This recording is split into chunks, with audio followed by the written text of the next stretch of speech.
তো ভিউয়ার্স, আজকের ভিডিওটি হচ্ছে যারা বোর্ড চ্যালেঞ্জ করেছিলেন তাদের উদ্দেশ্যে করা, যাদের ভুল ধারণা আছে বোর্ড চ্যালেঞ্জ সম্পর্কে।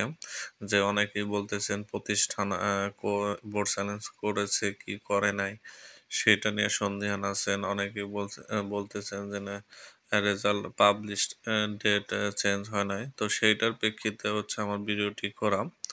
তো দেখেন গত 2 অক্টোবর 2024 একটা নোটিশ হয়েছে যে পুনর্নিরীক্ষণের ফর্ম ফিল আপ সংক্রান্ত বিজ্ঞপ্তি। সেই নোটিশটি আপনাদেরকে আমি বুঝিয়ে দিচ্ছি।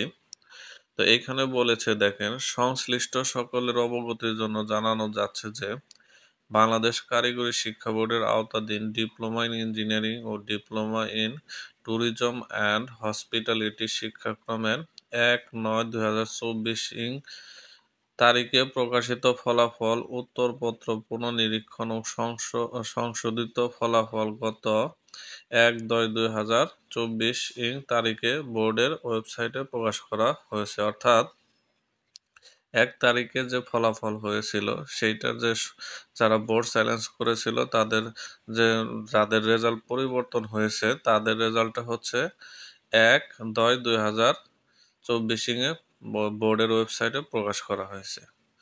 আবার বলেছে যে দেখেন, যে সকল শিক্ষার্থী পুনর্নিরীক্ষণের আবেদন করেছে তাদের মধ্যে যে সকল আবেদনকারীর ফলাফল পরিবর্তন হয়েছে শুধুমাত্র তাদের বোর্ডের ওয়েবসাইটে প্রকাশ করা হয়েছে।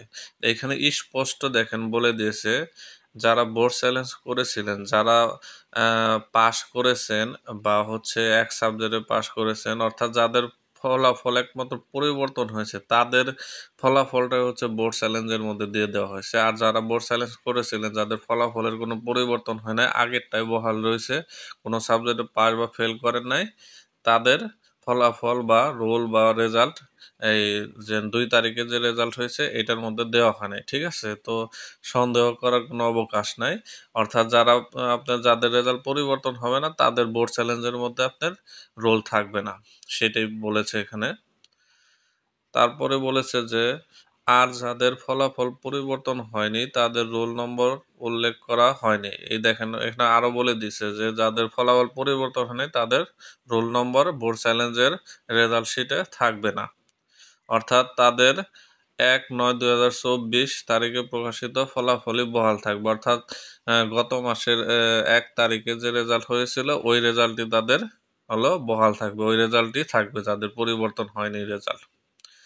তারপরে বলছে যে পুনর্নিরীক্ষণ আবেদনকারীদের মধ্যে যে সকল শিক্ষার্থী আগামী 10 নভেম্বর 2024 খ্রিস্টাব্দ তারিখতে অনুষ্ঠিত দ্বিতীয়, চতুর্থ, ষষ্ঠ ও অষ্টম পর্ব সমাপনী পরীক্ষার ফর্ম ফিল আপের যোগ্য তাদের তালিকা প্রবাবল লিস্টে নাম পাওয়া যাবে। যারা আর কি বোর্ড চ্যালেঞ্জ করেছিলেন, যাদের রেজাল্ট পরিবর্তন হয়েছে, পাস আসছে এক সাবজেক্টে বা সব সাবজেক্টে পাস আসছে, তাদের ফর্ম ফিল আপের নাম 10 তারিখের মধ্যে প্রবাবল লিস্টে দিয়ে দিবে। তো প্রবাবল লিস্টে দিয়ে দিলে তখন আপনার প্রতিষ্ঠান প্রবাবল লিস্ট থেকে ফর্ম ফিল আপ করে নেবে। তো আপনি প্রতিষ্ঠান থেকে ফর্ম ফিল আপটা করে ফেলবেন, আপনাদের নাম 10 তারিখের মধ্যে চলে যাবে। এ ধরনের শিক্ষার্থীদের ফর্ম ফিল আপের জন্য প্রবাবল লিস্ট হতে অ্যাপ্লাই করে নির্ধারিত সময়ের মধ্যে ফাইনাল লিস্টে বোর্ডের নির্ধারিত ফি প্রদানপূর্বক অন্যান্য পরীক্ষার্থীদের ডিডির সাথে পরীক্ষা সংক্রান্ত তাদের তালিকা নির্ধারিত সময়ের মধ্যে বোর্ডে জমা দিতে হবে। অর্থাৎ যারা বোর্ড চ্যালেঞ্জ করে পাশ করেছেন তাদের ফর্ম ফিল আপের নাম 10 তারিখের মধ্যে চলে আসবে এবং ওই সময়ের মধ্যেই আপনার ব্যাংক ড্রাফট করে ফর্ম ফিল আপের যে টাকার পরিমাণ সেইটা আপনার বোর্ডে জমা দিতে হবে। তো এটা আপনার প্রতিষ্ঠান করবে। আপনার জাস্ট পাস বোর্ড চ্যালেঞ্জ করে পাশ করে থাকলে ফর্ম ফিল আপ করে ফেলবেন, বাকি কাজ আপনার প্রতিষ্ঠান করে দিবে। তো আশা করি আপনার এই ভিডিও থেকে বুঝতে পেরেছেন যে অনেকের ভুল ধারণা ছিল যে প্রতিষ্ঠান হয়তো বা আপনার বোর্ড চ্যালেঞ্জ করে নাই। তো আপনার যদি সন্দেহ থাকে যে প্রতিষ্ঠান বোর্ড চ্যালেঞ্জ করে নাই, সেক্ষেত্রে আপনি প্রতিষ্ঠানে যে ফর্ম ফিল আপের বোর্ড চ্যালেঞ্জের জন্য যে আপনি আবেদন করে সে আবেদন কপিটা নিতে পারেন, বা অনলাইনে যে টাকা পাঠানো সেটার ভাউচার নিতে পারেন। তো এরকম সন্দেহ থাকলে তো আশা করি আপনাদের ভুল ধারণাটা পরিবর্তন হবে। তো আজকের মতো এই পর্যন্তই। তো আল্লাহ হাফেজ।